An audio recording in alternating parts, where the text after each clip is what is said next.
Vendredi 13 décembre 2019, bienvenue aux informations de la mi-journée. La Cour constitutionnelle a rendu, à l'issue de l'audience publique de ce jeudi 12 décembre 2019, une décision qui condamne le président de la 7e législature de l'Assemblée nationale, Adrien Oumbédi. Il en est de même pour son successeur, Louis Vlavono. Le projet de construction et de modernisation de 35 marchés urbains et régionaux au Bénin entre dans sa phase de réalisation. Démarré depuis quelques jours, la remise de sites se poursuit. C'était le tour du marché de Haïdeddo ce jeudi 12 décembre 2019. Et puis, Moël Bénin a offert un dîner ce mercredi aux hommes de médias. Une rencontre qui a permis et qui a eu pour objectif d'échanger autour des idéaux et des chantiers du parti. Voilà pour le sommaire.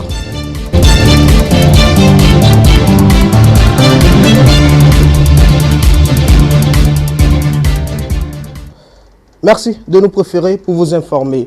L'ancien président du Parlement béninois, Maître Adrien Oumbédi, a méconnu les articles 123 du règlement intérieur de l'Assemblée nationale et 84 alinéa 1 de la Constitution.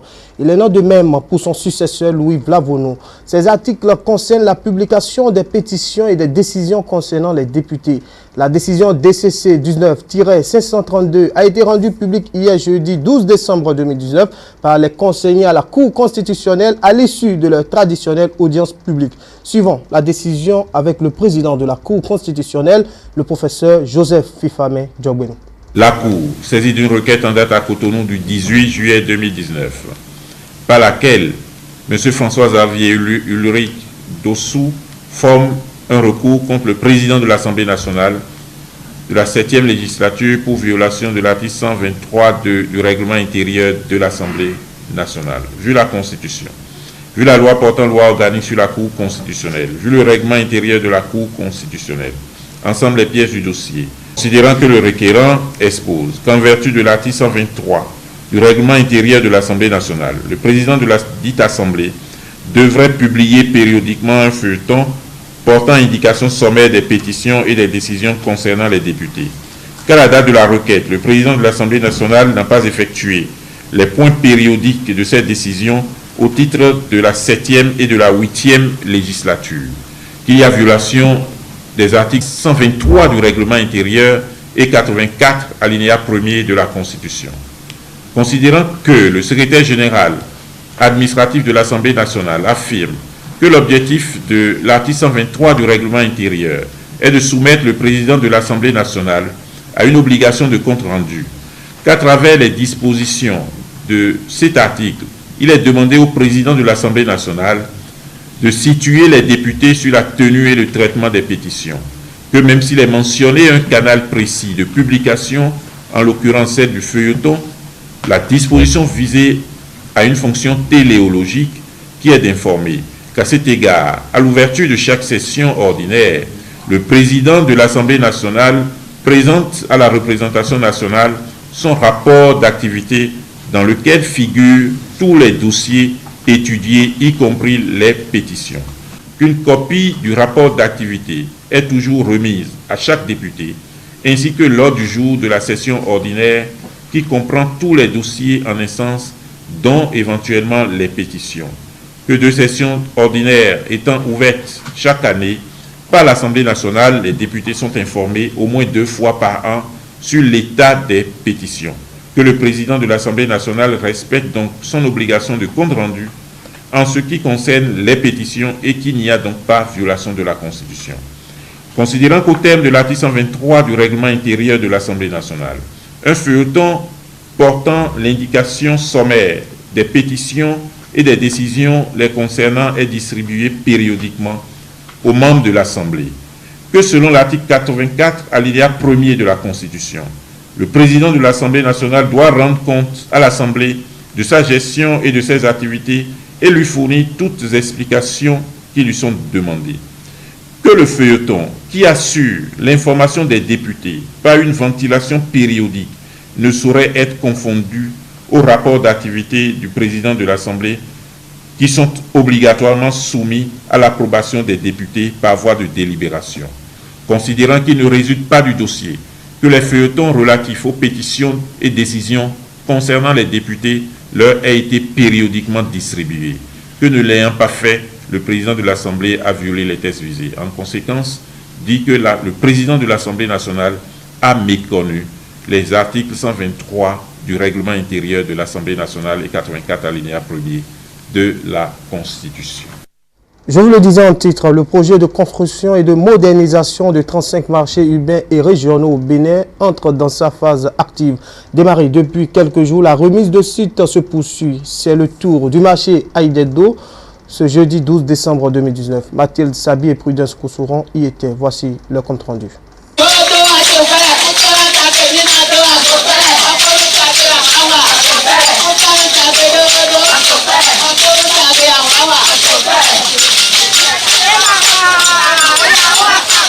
Ces chants et danses traduisent la joie que ressentent ces femmes du marché Aïdjedo de Cotonou. Des femmes qui verront ces lieux changer de visage d'ici peu. C'est le projet de construction et de modernisation des marchés urbains régionaux initié par le gouvernement qui prend corps ainsi. Et cette cérémonie qui réunit les parties prenantes à ce projet consacre la remise officielle du site. Le bruit, dit-on, ne fait pas du bien. Et le bien ne fait pas du bruit. En attendant, la caravane PAG avance. D'où l'immense joie que j'éprouve en ces instants de la présente cérémonie officielle de remise symbolique des sites destinés à accueillir sous peu 9 marchés de grand standing. Le lot 1 de ce projet qui démarre en janvier 2020 concerne 9 marchés à savoir PK3, Toklegbe, Begame, Menotin, Sainte-Trinité, Kadjeon, Wologede, Midombo et Aïdjedo. L'entreprise ATB en charge de la réalisation de ces infrastructures dispose de 3 mois pour faire les travaux de relogement des usagers. Le groupe Chagouri, à travers sa société ITB, elle est déterminée à relever le défi de délai d'exécution de 15 mois, d'exécuter les travaux dans les règles de l'art pour le bonheur de nos populations et d'assurer la continuité des activités génératrices de revenus de nos chères dames du marché. Depuis la signature du contrat avec l'entreprise ITB, nous travaillons déjà en très bonne collaboration. L'entreprise nous donne déjà les gages du respect du délai et de la qualité attendue. Le projet de construction et de modernisation des marchés urbains du Bénin est un projet cher au gouvernement. C'est pourquoi toutes les dispositions sont prises pour offrir de meilleurs cadres d'achat et de vente aux populations. Le commerce des biens et services représente un axe prioritaire dans les actions du gouvernement. Mesdames, nous sommes précieuses aux yeux de notre président Patrice Talon. C'est pour cela qu'il nous offre l'opportunité de pouvoir exercer nos activités dans un cadre agréable qui nous ressemble et qui nous rassemble. Ma joie est d'autant plus grande qu'en ce sens que la construction des marchés modernes offrira un cadre idéal et agréable aux femmes des différentes localités de Cotonou pour exercer dignement et de façon convenable les activités commerciales. Les travaux durent 15 mois et l'entreprise chargée de les exécuter promet utiliser la main-d'œuvre locale. Atelier de validation du rapport national de la spatialisation des cibles prioritaires des ODD ce jeudi. La séance s'est tenue à l'Infosec de Cotonou avec la participation des autorités du ministère du Plan et du Développement et ceci en présence des partenaires techniques et financiers. Reportage Elia Djeran, Sila Zouni, Karina Deni. Les objectifs de développement durable ODD reposent sur 3 dimensions essentielles, l'économie, le social et l'environnement. C'est dans l'optique d'impacter tous ces secteurs qu'un dispositif national de spatialisation et de la localisation est mis en place. Il vise à préparer le rapport de l'agenda 2030. Cet atelier de validation du dit rapport voudrait ainsi passer au peigne fin le résultat du travail mené par les acteurs sur les 5 derniers mois et réduire la pauvreté à la base. Ce jour, il est question de valider le rapport national de spatialisation des cibles prioritaires ODD, de partager avec les acteurs et toutes les parties prenantes les cibles prioritaires retenues par chaque commune, y compris quelques actions prioritaires définies allant dans le sens de l'opérationnalisation des 10 cibles priorisées à court et moyen terme. La spatialisation signifie non seulement l'intégration des ODD dans la conception, la mise en œuvre et le suivi des politiques de stratégie de développement local, mais aussi la prise en compte par les décideurs politiques des besoins et des attentes des populations dans les projets de développement. Les gouvernements locaux sont responsables des politiques et sont au premier plan des vecteurs de changement au niveau local et partant au niveau national. Il s'agit du niveau de gouvernement le mieux placé pour relier les objectifs mondiaux et nationaux pour leur mise en œuvre effective au niveau local par les collectivités locales et par les parties prenantes locales. Cette phase de validation aujourd'hui que nous abordons ce jour 12 décembre 2019 est l'aboutissement d'un processus qui a duré près de 5 mois au cours duquel les élus locaux, les cadres techniques des mairies et préfectures ont, dans tous les 12 départements, défini en lien avec les plans de développement communal et plans annuels d'investissement des communes, les cibles qui, au regard de leurs aspirations, réalités, sont prioritaires pour leur commune. À la lumière des compétences transférées par l'État aux communes, il est nécessaire de procéder à cet exercice pour retenir avec les acteurs communaux et départementaux les cibles qui répondent au mieux aux territoires et aux aspirations des populations en vue de définir les normes d'action publique permettant de mettre en œuvre l'agenda 2030 au niveau local. Les ODD préoccupent à plus d'un titre les autorités du ministère du Plan et du Développement. Elles associent les différents acteurs impliqués dans ce secteur pour relever et accélérer le processus afin de transformer et amener le Bénin vers une économie émergente à l'horizon 2030. Les locaux de la Chambre de commerce et d'industrie du Bénin CCIB ont abrité ce mercredi 11 décembre 2019 la foire Made in Bénin. L'initiative entre dans le cadre d'un partenariat signé entre les élus consulaires du Bénin et la Chambre de commerce européenne Eurocham. Il s'agit de promouvoir les entreprises béninoises qui exercent dans l'agrobusiness en vue de les rendre compétitives hors de nos territoires. Reportage Romaric Dossa, Semiati Soufou. Ces produits que voici sont bien des produits fabriqués au Bénin. Ils relèvent du génie béninois dans le domaine de l'agroalimentaire. Marqué Made in Bénin, la qualité de ces produits fait la priorité des responsables de la Chambre de commerce et d'industrie du Bénin qui est en pleine réforme dans le secteur. Ce qu'il faut savoir, c'est que la Chambre est en réforme et nous avons voulu dynamiser les services d'appui aux entreprises pour que la Chambre joue plus efficacement son rôle de promotion de nos entreprises. Donc à ce titre, il y a divers produits qui ont été mis en service au niveau de la Chambre à l'occasion des réformes qu'on a entreprises. Nous avons signé une convention, un partenariat avec Eurocham, parce que Eurocham a vocation à promouvoir, disons, l'amélioration du climat des affaires dans nos pays.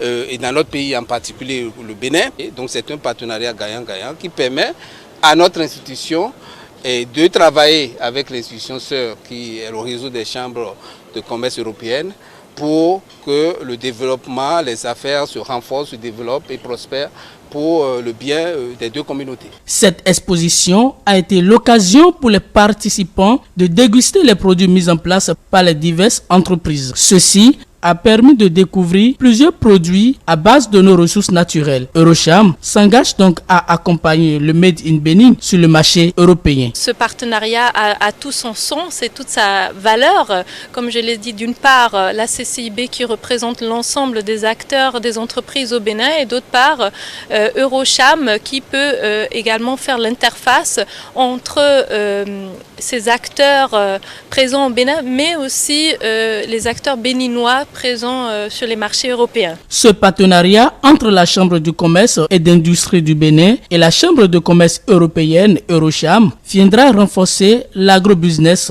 entre les deux communautés. De plus, il permettra de révéler le Made in Bénin agroalimentaire. Notre mission, c'est que le produit soit disponible dans chaque maison en Afrique. Deux cadres de l'administration de la Haute Autorité de l'audiovisuel et de la communication ont reçu des distinctions honorifiques de l'Ordre national de la Grande Chancellerie du Bénin ce mercredi. La cérémonie de cette reconnaissance de mérite a été présidée par Koubourat Osseni et a connu la présence de plusieurs conseillers, parents et amis des récipiendaires.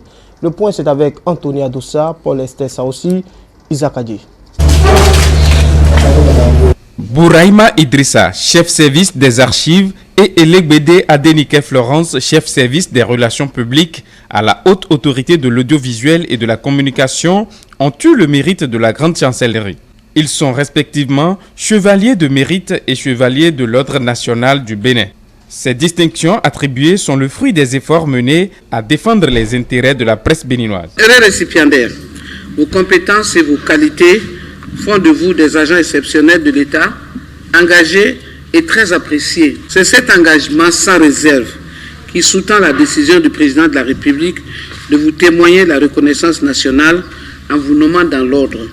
Recevez au nom du président de la République et en mon nom personnel toutes nos félicitations. Les récipiendaires ont témoigné de leur gratitude à l'endroit de la chancelière et s'engagent à mériter la confiance que l'État place en eux en leur décernant ces distinctions honorifiques. À vous, Madame la Grande Chancelière, et vos collaborateurs, pour avoir reconnu notre effort dans la sauvegarde et la promotion de la liberté de la presse.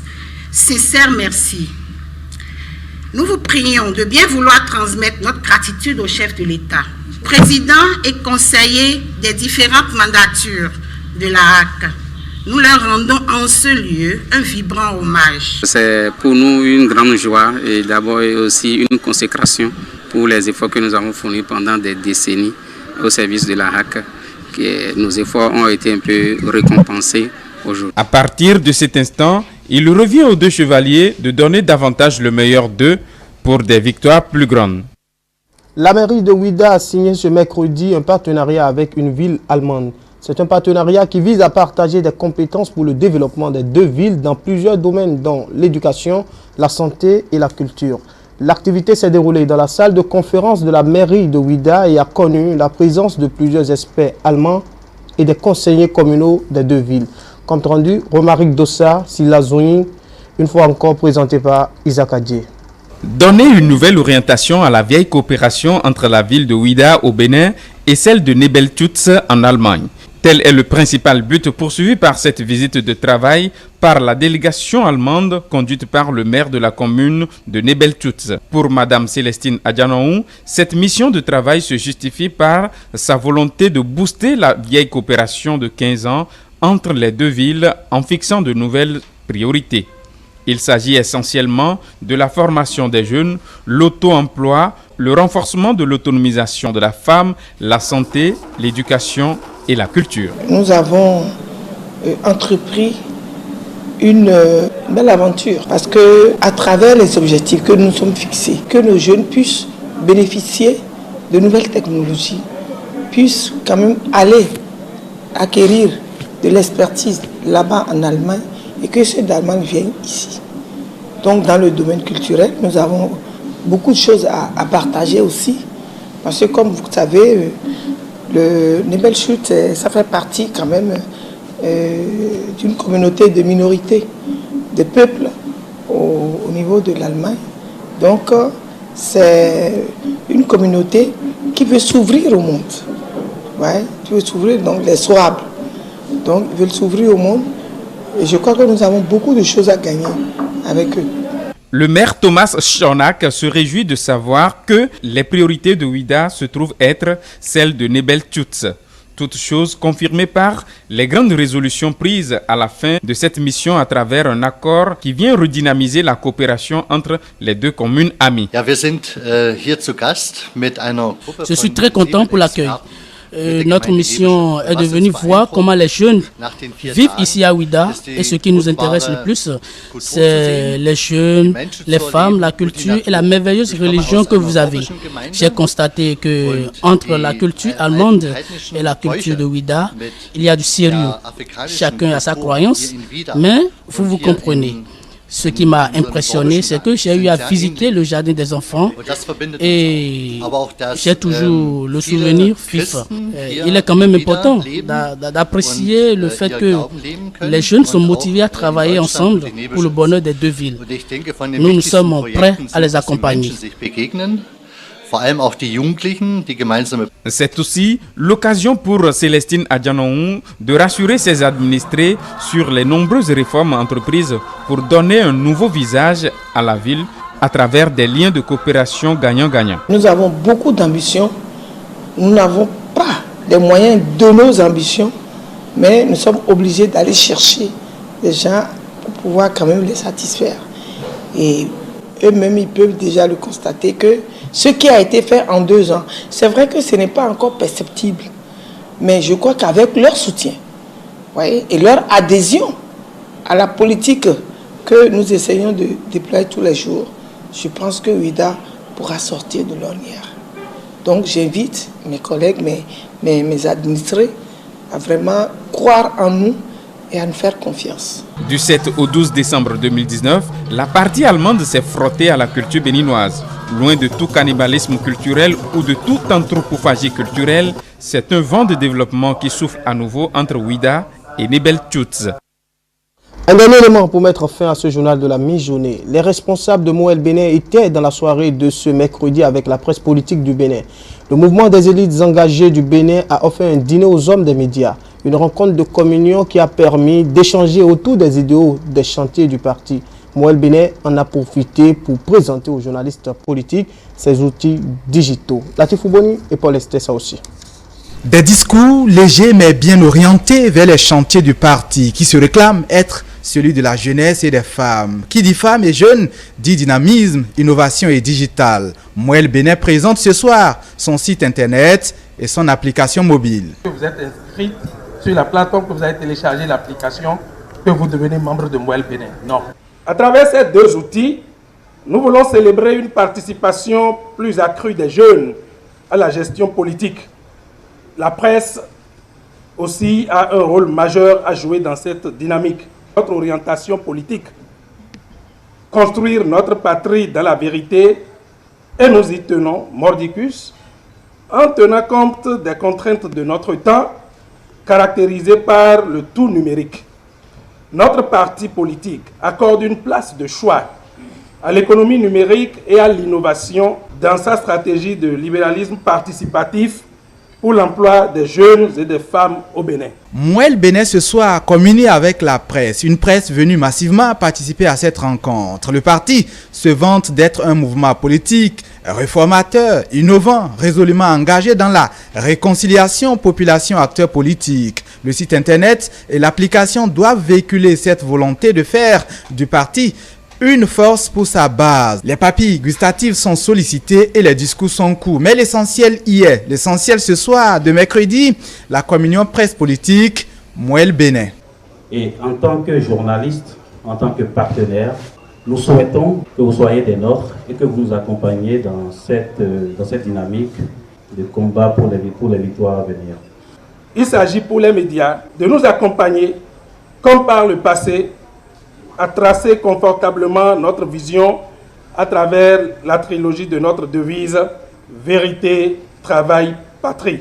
Alors, je vous souhaite de passer une très belle soirée et que vive au Moël Bénin.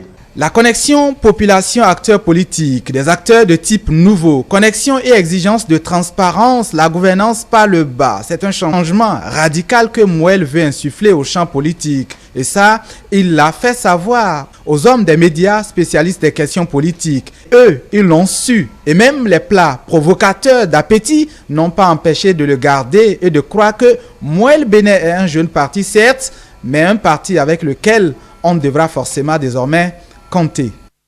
C'était le journal de la rédaction. Merci de l'avoir suivi. La prochaine édition du journal présenté, c'est 19h45. Bonne suite des programmes sur E-Télé, la chaîne de l'excellence. À bientôt.